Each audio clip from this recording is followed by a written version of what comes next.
Imaginen esto, estamos en 1994 y uno de los científicos más brillantes de México, el doctor Jacobo Grinberg, de pronto se esfuma. Sin más, no deja ni un rastro, ni una nota, absolutamente nada. Simplemente se desvanece en el momento más importante de su carrera, dejándonos un legado de investigación que, bueno, pone en jaque todo lo que creemos saber sobre la realidad y una pregunta que, casi 3 décadas después, sigue totalmente en el aire. Y es que esta es la pregunta clave, ¿no? Porque no hablamos de una persona cualquiera. Hablamos de un neurofisiólogo pionero de la UNAM, alguien que se atrevió a tender un puente entre la ciencia más rigurosa y los misterios más profundos de la conciencia. Así que para empezar a rascarle este enigma, primero hay que ver los hechos así, fríos y duros.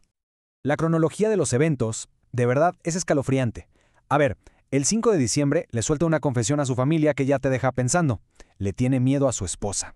Tan solo 3 días después, desaparece. Luego, la señal de alarma definitiva. No llega a su propia fiesta de cumpleaños número 48. ¿Quién falta a su propia fiesta? Y para rematar, en enero, el último acto de este borrado, su casa, su espacio vital, está completamente vacía y recién pintada, como si alguien hubiera querido borrarlo no solo del mapa, sino de la historia misma. Ok, para poder entender el misterio de su desaparición, primero tenemos que entender al hombre. Jacobo Grinberg era mucho más que un neurofisiólogo. Era, digamos, un explorador de la realidad. Su gran obsesión era nada más y nada menos que descifrar el código de la conciencia humana, y con ello la mismísima estructura del universo. Así de grande era su ambición. A su gran obra, Grinberg la llamó la teoría sintérgica, y lo que proponía era, bueno, radical es poco. Él decía que cada cerebro no solo procesa información, sino que genera un campo de energía, algo que él llamó campo neuronal.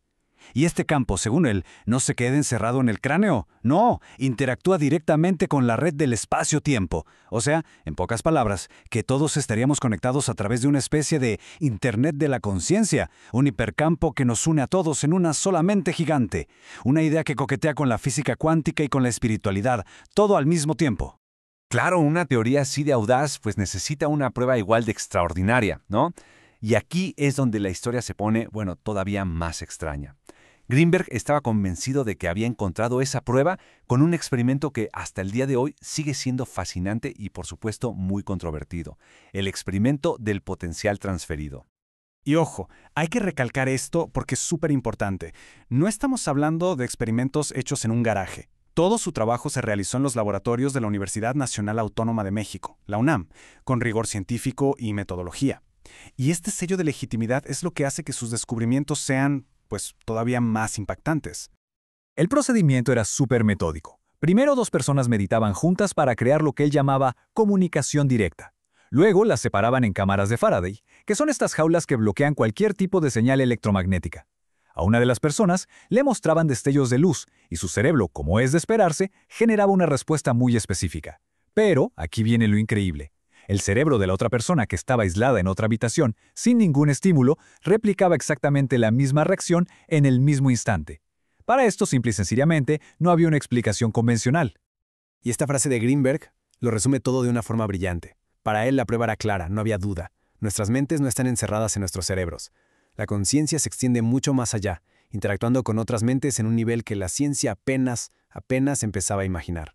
Pero la cosa no se quedaba en el laboratorio, para nada. La búsqueda de Grinberg iba mucho más allá. Él estaba totalmente convencido de que lo que estaba encontrando en sus experimentos era en realidad un eco de una sabiduría mucho más antigua, en particular la del chamanismo mexicano. Él creía que la ciencia occidental, muy dominada por el hemisferio izquierdo del cerebro, el analítico, el lógico, solo estaba viendo una pequeña parte de la foto completa. Y que por otro lado, las tradiciones místicas y chamánicas, que operan más desde el hemisferio derecho, el intuitivo, el holístico, pues accedían a otra capa de esa misma realidad. Su gran misión era unir estas dos formas de ver el mundo. Y vaya que se clavó en el tema. Su producción fue impresionante, 56 libros. Se metió de lleno a estudiar a chamanes como Pachita, una curandera famosísima que hacía supuestas cirugías psíquicas con un cuchillo de cocina. Para Grinberg eso no era un simple truco, sino una manifestación del poder de la conciencia para afectar la materia, algo que su teoría sintérgica, en teoría, podría llegar a explicar. Bueno, ahora que entendemos la magnitud de su trabajo, un trabajo que literalmente borraba las fronteras de la realidad que conocemos, volvamos a la pregunta del millón. ¿Qué demonios le pasó a Jacobo Grinberg? Las teorías son tan complicadas como su propia investigación. A ver, básicamente hay dos grandes líneas de investigación. La primera es la del crimen pasional, que se centra en su esposa, Teresa. El mismo Jacobo había confesado que le tenía miedo, y hasta encontraron objetos raros como muñecos de vudú en su casa. Pero la segunda teoría es la que parece de película de espías, que los secuestró una agencia de inteligencia. Y es que Greenberg había rechazado ofertas muy jugosas de universidades en Estados Unidos porque le daba pánico que su trabajo fuera usado con fines militares. Y aquí, la pieza más sospechosa de todo el rompecabezas, el expediente policial oficial de su caso, simplemente se perdió, desapareció. Pero no importa por cuál de las dos teorías nos inclinemos, ambas tienen un punto en común, una figura central, Teresa Mendoza. Porque ella también se esfumó.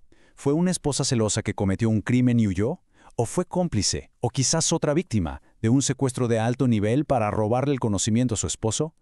Su desaparición es una pieza tan clave del misterio como la del propio Jacobo. Entonces, casi 3 décadas después, ¿con qué nos quedamos? Pues por un lado con la incertidumbre de qué le pasó, pero quizá más importante, nos quedamos con el impacto brutal de sus ideas. Y esta es una perspectiva que viene de su propia familia y que me parece fundamental. Su hija, Stusha, ha pedido públicamente que el enfoque cambie del quién lo mató al qué fue lo que descubrió. Para ellos, el verdadero legado de Greenberg no es el misterio de su muerte, sino la revolución que propuso en vida, una forma completamente nueva de entendernos a nosotros mismos y de entender la realidad. Al final del día, su trabajo nos obliga a cuestionarlo absolutamente todo. ¿Será que nuestra conciencia individual es solo una ilusión? ¿Estamos de verdad conectados a un nivel tan fundamental que ni siquiera empezamos a entenderlo? Sus preguntas siguen ahí, vibrando y retando a una nueva generación a atreverse a mirar más allá de lo evidente. Y esta es la pregunta que se queda flotando en el aire. Quizá la respuesta a su desaparición no esté en un expediente policíaco perdido, sino en la misma naturaleza de la realidad que él estudió con tanta pasión. Quizás no lo secuestraron. Quizás encontró una puerta y simplemente la cruzó. La verdad, al igual que su destino, sigue siendo un misterio absoluto.